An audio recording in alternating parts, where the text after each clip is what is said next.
సీతయ్యను చూసి రామయ్య ఇలా అడిగాడు.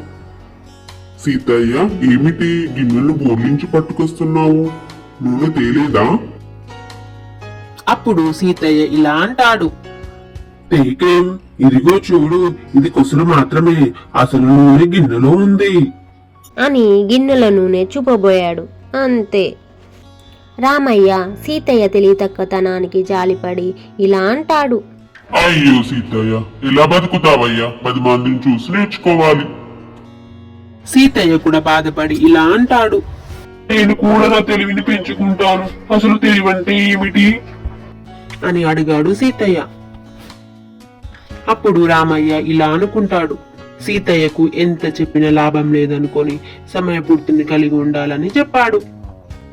అని చెప్పి రామయ్య కుంటుకుంటూ మెల్లగా అక్కడి నుంచి వెళ్ళిపోయాడు.